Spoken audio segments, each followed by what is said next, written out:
الحمد لله نستعينه ونستغفره ونعوذ به من شرور أنفسنا ومن سيئات أعمالنا. من يهده الله فلا مضل له ومن يضلل فلا هادي له. أشهد أن لا إله إلا الله وحده لا شريك له وأشهد أن محمدا عبده ورسوله الكريم. اللهم صل وسلم على نبينا المصطفى محمد وعلى آله وأصحابه أجمعين. أما بعد، رب اشرح لي صدري ويسر لي أمري واحلل عقدة من لساني يفقهوا قولي.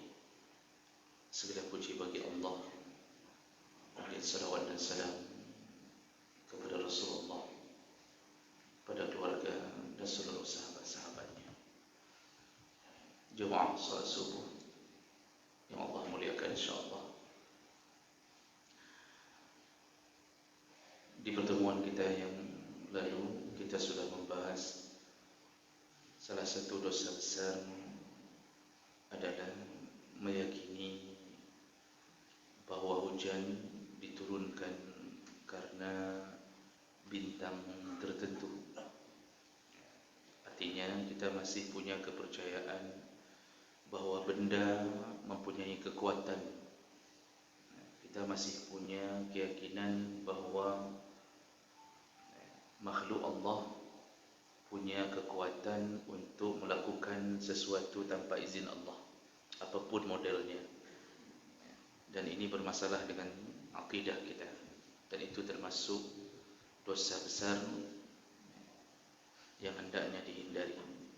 Baik, kita lanjut ke dosa besar berikutnya melalui kitab Az-Zawajir, yaitu latumu al-khat wasyaqqu al-jayb wan niyaha. Termasuklah dosa besar yaitu ketika ditimpa musibah kematian, lalu keluarga yang ditinggalkan menampar wajahnya dan merobek-robek bajunya, waniyah, dan melakukan ratapan. Jemaah melakukan Allah, kita tahu bahawa semua kita pasti mendapatkan musibah, karena Allah ketika mengatakan itu memakai dua huruf taukid, walanabluwannakum. Allah pakai lam, Allah pakai nun bertasydid, yang menunjukkan dipastikan semua kalian pasti dapat ujian dari Allah. Walanabluwannakum bisyai', pasti Allah berikan sesuatu, cuma bentuknya beragam dengan model-model yang berbeda. Maka Allah mulai mengatakan ada yang ditimpa kelaparan, ada yang ditimpa rasa takut, ada yang ditimpa dengan tidak bisa panen, ada yang ditimpa dengan kematian. Dan di ujung ayat Allah katakan wabashshiris sabirin, berikanlah kabar gembira kepada mereka yang bersabar. Jadi kabar gembira kepada ahli keluarga, kepada orang yang ditinggalkan oleh si mayat. Sedangkan si mayat akan menghadapi hari-hari yang dia mendapatkan andalan dari amal yang pernah dilakukan.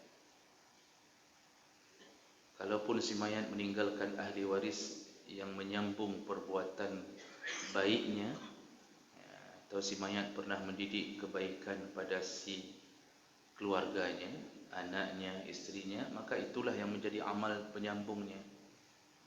Itulah amal yang menjadi investasi terbesar gaji pensiun di alam kubur. Maka jemaah melakukan Allah, kematian adalah salah satu daripada ujian Allah Subhanahu wa taala. Jangankan kita, kekasih-kekasih Allah, pilihan-pilihan Allah di muka bumi, mereka juga mendapatkan perkara yang sama. Rasulullah sallallahu alaihi wasallam ditinggalkan oleh semua anak laki-lakinya di masa kecilnya. Dan ini menjadi perkara yang akan terus berlanjut sampai dunia kiamat. Baik, salah satu yang terlarang ketika menghadapi kematian bukanlah tangisan, tetapi melakukan amal yang terindikasi tidak bisa menerima ketentuan Allah. Seakan-akan dia ingin mencaci Allah, tapi dia lampiaskan dengan perbuatan. Dan salah satu perbuatan itu adalah meronta-ronta, bahkan sampai kesurupan, lalu melakukan niyahah, ratapan di atas musibah yang dia dapatkan. Dalam hadis riwayat Bukhari Muslim, Rasulullah sallallahu alaihi wasallam dari Abdullah bin Umar, Rasulullah mengatakan, "Laisa minna man daraba al-khudud wa syaqqa al-juyub wa da'a bi da'wal jahiliyah." Bukanlah golongan kami, kata Rasulullah, bukan umatku.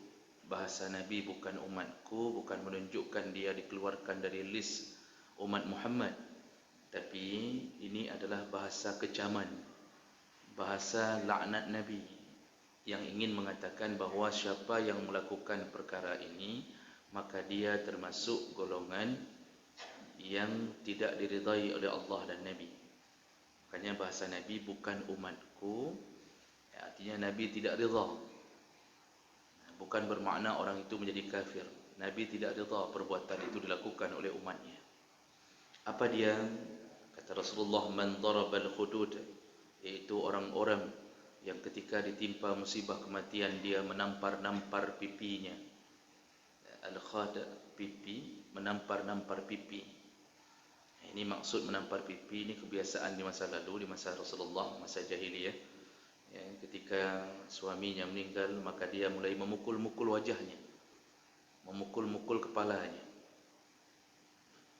Menampar pipi ini tidak mesti pipi, ya, tapi kiasannya meronta-ronta, tubuhnya melakukan sesuatu yang menyakiti badannya sendiri, apapun bentuknya.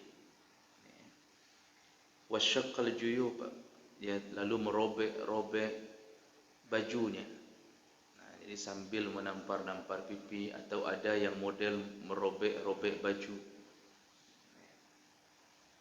Wada'a bida'wal jahiliyah, dan dia berseru atau berdoa, bukan di sini maksudnya bukan berdoa, tapi dia melakukan panggilan-panggilan jahiliyah. Doa itu panggilan. Nah, bagaimana panggilan jahiliyah? Dijelaskan dalam syarah hadis bahawa orang jahiliyah ketika salah seorang yang dikasihinya meninggal, yaitu misal istri ditinggalkan oleh suaminya, maka si istri akan terus mengulang-ulang kalimat di hadapan jenazah suaminya, atau apabila suaminya tidak ada di tempat pun, dia masih terus mengulang-ulang kalimat, "Wahai pelindungku, engkau meninggalkanku. Wahai yang selalu menyayangiku, engkau telah pergi dariku."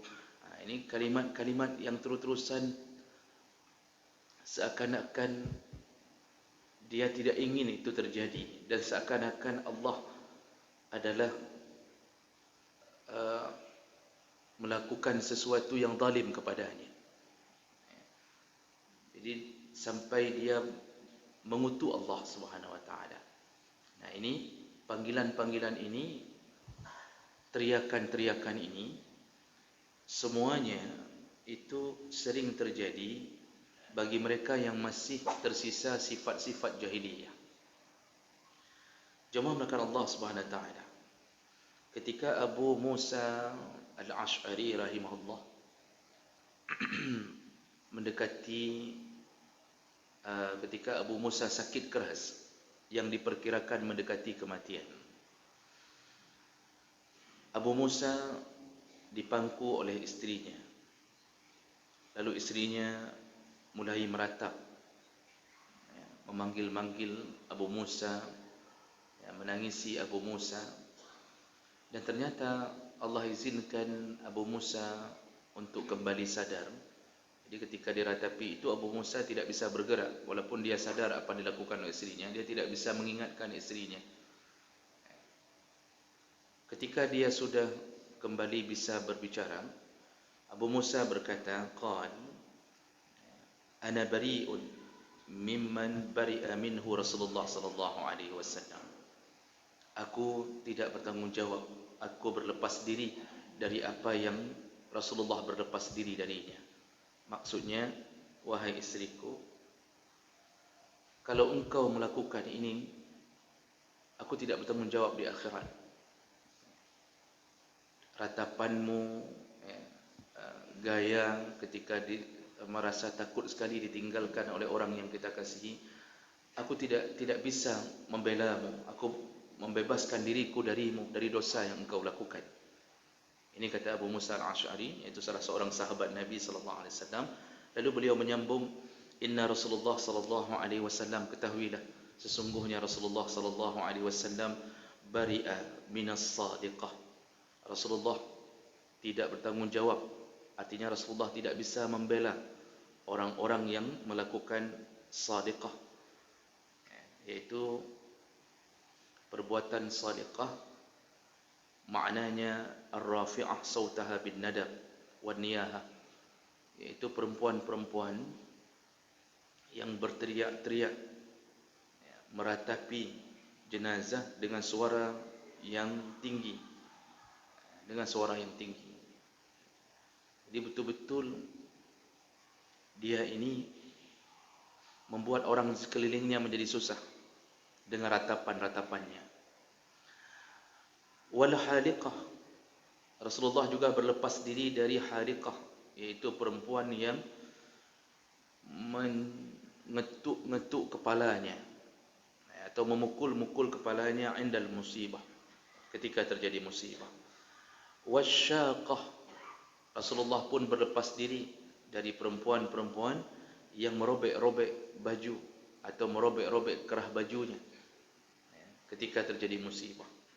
Nah, hadis ini menunjukkan kalimat-kalimat sasarannya kepada perempuan. Kenapa perempuan yang disebutkan dalam hadis ini? Karena kebiasaan ini terjadi pada perempuan. Bukan bermakna laki-laki tidak melakukannya. Ada laki-laki yang berjiwa perempuan, yang ketika musibah terjadi, dia melompat-lompat, naik ke pagar, naik ke plafon, kemudian turun lagi. Lagi urung pungut dia meninggal. Ada, maka terkena juga dosa itu pada dirinya. Tetapi kebiasaan yang terjadi, laki-laki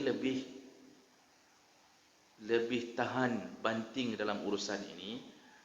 Perempuanlah yang sering melakukannya. Mungkin karena perempuan Allah hidayahkan hati yang lembut, sehingga sensitivitas untuk melampiaskan apa yang dia ingin lampiaskan itu terjadi begitu saja. Makanya salah satu yang dimakruhkan yaitu perempuan mengiringi jenazah ke kuburan. Dalam hukum fikih, makruh hukumnya perempuan mengiringi jenazah ke kuburan. Tidak sampai haram, makruh. Kemakruhan ini terjadi karena beberapa hadis Nabi yang melarang untuk perempuan pergi ke kuburan ketika prosesi penguburan, disebabkan rasa khawatir Nabi perempuan tidak tahan dengan urusan ini, sampai di kuburan pingsan. Ada yang sampai meratap, jatuh, pingsan lagi. Akhirnya dia yang dikuburkan, bukan jenazah yang dikuburkan, dia pula yang dikuburkan. Karena terus-terusan itu jalan dari rumah menuju ke kuburan, terus-terusan dalam keadaan menangis, terus-terusan meratap-ratap. Jemaah melakukan Allah Subhanahu wa taala, ini terlalu banyak hadis yang kita tidak bisa bacakan satu persatu, kecuali yang penting-penting saja, bahawa banyak laknat Nabi di atas perbuatan ini. Rasulullah juga pernah mengatakan bahawa isnatani finnas huma bihim kufrun. Ada dua perkara, kalau manusia melakukannya maka bisa dimasukkan ke dalam golongan kafir. Ini bukan kafir akidah, tapi kafir amalan. Apa dia? Kata Rasulullah, yang pertama at-ta'an fin nasab, iaitu orang-orang yang suka melaknat nasab. Jadi melaknat nasab ini maksudnya orang yang suka melaknat turunan orang lain. Termasuklah kalimat-kalimat mengutuk-ngutuk mamak orang lain. Bahasa Aceh banyak yang sifatnya mengutuk-ngutuk mamak.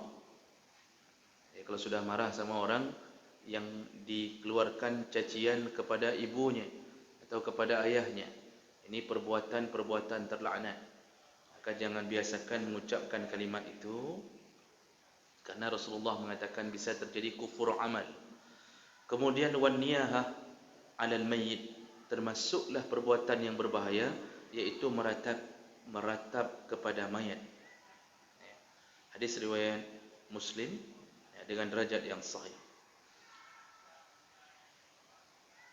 Dan banyak hadis-hadis yang sejenis yang disampaikan oleh Nabi sallallahu alaihi wasallam.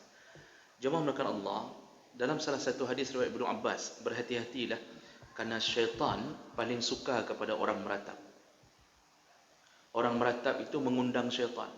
Sampai dalam salah satu hadis Rasulullah menyebutkan ketika melihat orang meratap, kenapa engkau mengundang syaitan yang telah menjauh dari rumahmu, hari ini dia kembali. Maka syaitan itu memberi gairah kepada orang meratap untuk terus-terusan meratap. Berdasarkan hadis Ibnu Abbas, hadis riwayat Ahmad dengan sanad yang hasan, Ibnu Abbas berkata, "Lamma iftataha Rasulullah sallallahu alaihi wasallam Makkah."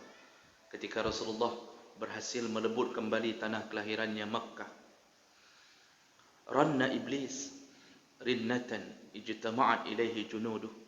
Jadi ketika Rasulullah berhasil merebut kota Makkah, Rasulullah masuk ke dalam Kaabah, dia hancurkan semua berhala. Dan berhala-berhala di luar Kaabah semua diruntuhkan. Orang-orang dikumpulkan. Orang-orang kafir Quraisy dikumpulkan. Mereka diberi pilihan untuk masuk Islam atau silakan tinggalkan kota Makkah seandainya melawan Nabi SAW. Dan akhirnya semua penduduk Makkah satu persatu masuk Islam. Termasuklah yang hari itu sempat melawan Nabi, yaitu Abu Jahal dan Ikrimah anaknya. Jadi ketika Nabi memimpin pasukan perang, yang masuk menyasar ke tengah kota adalah pimpinan Khalid bin Walid. Ada 5 pasukan yang dipasang, yang masuk dari utara, selatan, masuk dari arah, ada 4 penjuru angin. Nah, yang langsung menyerang ke tengah kota adalah Khalid bin Walid. Ternyata ada satu sisi yang dihadang oleh Abu Jahal dan Ikrimah dengan beberapa pasukan. Ternyata dihabiskan oleh Khalid bin Walid. Abu Jahal dan Ikrimah melarikan diri. Ikrimah lari ke Yaman. Kemudian tidak lama baru kembali ke Mekah dengan berikrar sebagai orang Islam. Jadi anak Abu Jahal akhirnya Islam. Yang tidak Islam Abu Jahal. Sampai beberapa hadis keluar dari Ikrimah bin Abi Jahlin. Nah, ketika itu terjadi, syaitan ranna iblis rinnatan ijtama'at ilaihi junuduh. Iblis ternyata mereka berteriak. Jadi iblis ni komandannya berteriak dengan sekuat-kuatnya teriakan sampai akhirnya seluruh pasukan iblis berkumpul di sekitaran kota Mekah. Ini menunjukkan Rasulullah ingin mengabarkan Makkah dikuasai oleh iblis. Semua daerah yang tidak ada lagi kebaikan di dalamnya, tidak lagi berkumandang azan, maka syaitan menguasai. Maka hadis lain menyebutkan, kalau ada satu kampung, min qaryatin, ada satu kampung tidak lagi terdengar suara azan dalam 3 hari, tidak lagi terdengar suara azan dalam 3 hari, maka kampung itu dikuasai oleh syaitan. Maka yang terjadi, kampung yang tidak ada solat jamaahnya, menasah ada, tapi orang tidak ada. Kadang-kadang orang baru berkumpul ketika mengambil kari kambing di hari mencintai Nabi SAW. Di hari mencintai Nabi, berkumpul, ngambil kari kambing, azan tidak ada, pulang kembali, dan mereka lah orang-orang yang mengaku diri paling cinta kepada Nabi. Ini fenomena yang terjadi. Yang hanya dah pegang tapu, Pak. Tapu hanya dah pegang. Jemaah mereka Allah Subhanahu Wa Taala. Makkah begitu pula selama ini dikuasai oleh syaitan, oleh iblis selama Nabi berada di Madinah. Karena penyerangan kota Mekah terjadi di 8 Hijriah. Ya, semenjak ditinggalkan oleh Nabi SAW ketika hijrah. Lalu iblis berkata kepada seluruh pasukannya. Jadi iblis ini punya pasukan. Hidup mereka berkelompok, ya, dipimpin oleh seorang raja iblis, sistem kerajaan. Jadi bukan republik. Walaupun banyak yang republik sudah seperti iblis. Tapi iblis ini kerajaan bentuknya. Ya. Nah, kemudian faqala, komandan iblis berkata, ayyisu an taruddu ummata Muhammad ala syirk ba'da yaumikum hadha. Sungguh tidak mungkin lagi kita hari ini, mulai hari ini, kita tidak mungkin lagi mensyirikkan orang-orang Makkah. Mereka telah berada di dalam genggaman umat Muhammad. Artinya Muhammad telah berhasil merebut kota ini, bukan lagi milik kita. Kata panglima iblis. Walakinna aftinuhum. Kata kepala iblis ini, baiklah kalau kita tidak mungkin lagi mensyirikkan mereka. Memang buktinya dimanapun yang telah dipegang oleh orang Islam, itu terjadinya sebuah peralihan yang luar biasa. Dari orang-orang yang syirik, mereka mengenal Allah Subhanahu Wa Taala. Dari orang-orang yang ahli maksiat, mereka kembali kepada orang-orang yang baik di bawah tuntunan Muhammad sallallahu alaihi wasallam. Lalu iblis berkata, walakin kalau kita tidak bisa lagi mensyirikkan mereka, aftinuhum fi dinihim. Kalaupun mereka tidak bisa syirik, pekerjaan kita berikutnya adalah buatlah fitnah di dalam agama mereka. Apa dia? Afshu fihim an-nuh. Tebarkan perasaan meratap kepada mereka. Maksudnya, walaupun enggak syirik, usahakan mereka meratap. Jadi ini salah satu daripada panahnya iblis, meratap. Kenapa begitu? Dengan meratap kita mencaci Allah. Dengan meratap kita tidak terima bahawa kita hamba Allah yang Allah punya kuasa mengatur. Dengan meratap kita ingin mengatakan bahawa tidak ada hari lain setelah kematian itu. Seakan-akan kematian menjadi pemutus cinta kita. Padahal Allah telah berjanji bahawa kita akan berkumpul kembali dengan kekasih kita. Kita akan berkumpul kembali dengan anak dan isteri kita. Syaratnya sama-sama masuk surga. Itu saja syaratnya. Maka ku anfusakum wa ahlikum nara. Jagalah dirimu dan keluargamu dari api neraka. Nah, ini yang disasar oleh iblis. Salah satunya adalah orang-orang diusahakan untuk terus meratap. Maka jemaah melakukan Allah Subhanahu Wa Taala sebagai penutup tausiah subuh kepada orang-orang yang sering meratap, maka perlulah kita mengetahui ada ancaman dari Rasulullah sallallahu alaihi wasallam bahawa orang-orang yang meratap di dunia nanti, kata Rasulullah, an-natihah iza lam tatub qabla mautiha. Perempuan-perempuan yang sering meratap ketika terjadi kematian, lam tatub iza lam tatub, kalau dia tidak taubat qabla mautiha, sebelum matinya, artinya terus-terusan meratap. Meninggal suami meratap, meninggal anak meratap terus-terusan, tidak bertaubat dengan pekerjaan itu, tuqamu yaumal qiyamah, nanti perempuan itu akan dibangkitkan di hari kiamat, wa 'alaiha sirbal min qatiran, maka dia nanti akan dimandikan oleh Allah, dilumuri oleh Allah timah panas dari api neraka. Jadi dia nanti mendapatkan siksa pertama sekali, yaitu dimandikan dengan timah panas dari atas kepalanya, dan timah itu terbuat dari api neraka. Hadis dengan derajat yang sahih, riwayat Muslim, Ahmad dari Abi Malik Al-Asy'ari.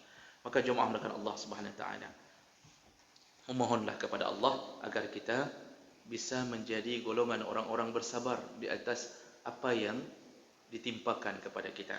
Karena musibah itu hanya berpindah dari satu rumah ke rumah yang lain. Musibah tidak akan pernah berhenti, hanya kita yang perlu menghentikan rasa kecewa kita kepada Allah. Dan apabila kita berhusnudzan ke Allah, maka selalu yang kita dapatkan adalah baik. Baik di dunia, baik di akhirat. Mudah-mudahan bermanfaat. Subhanakallahumma wa bihamdik, asyhadu an la ilaha illa anta, astaghfiruka wa atubu ilaik. Wassalamualaikum warahmatullahi wabarakatuh.